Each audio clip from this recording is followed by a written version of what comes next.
समस्त को सारस्वत प्रणाम। मु आपण मानकर प्रिय श्रीमान सुदीप्त कुमार पंडा आजिर आलोचना को स्वागत जनाऊँगी। आजिर आलोचनार शीर्षक रही भगवत गीतारे श्रीमद् भगवत गीतारे घरोई एकता और शांति किभली भाव बजाय रही पारिबो से विषय आज आपण मानकु सम्यक धारणा देवार प्रयास करुछि। प्रकृत रे निज कर्तव्य पालन न कले घरे मध्य भेदभाव सृष्टि होइथाय, घरोई कलह सृष्टि होइथाय एवं बेले बेले यह संघर्षर रूप मध्य नहीं था।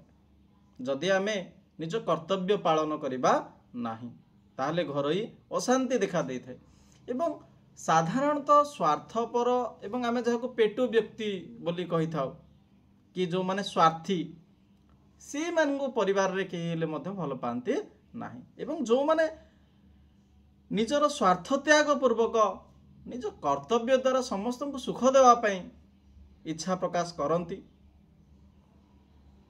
से माने ही घरे बा संसार रे रहिबार कौशल को ठीक भाव रे जानी थांती।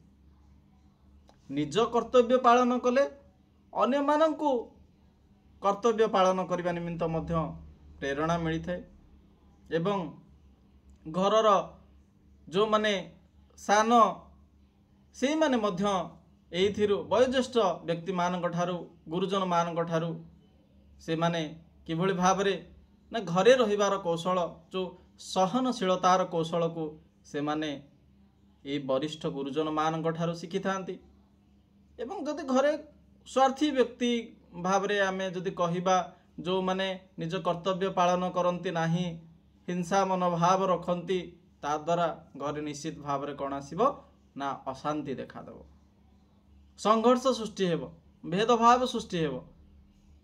तेणु ये थिला आजिर गीतार ही सुंदर घरोई शांति और एकता बजाय किभली रही पारिबो तार एक मंत्र कहिले अत्युक्ति हेब नाही। तेणु आपण माने निजर कर्तव्य को पालन करंतु जहा फल रे अन्य माने आपणकर कर्तव्य देखि से माने प्रेरित हेबे निज कर्तव्य को मध्य सुचारू रूप से पालन करिया पई। आज पे एतिकी पुणी देखाबा गोटे नुआ चिंतन सहित सेते जाय मते विदाय दियंतु।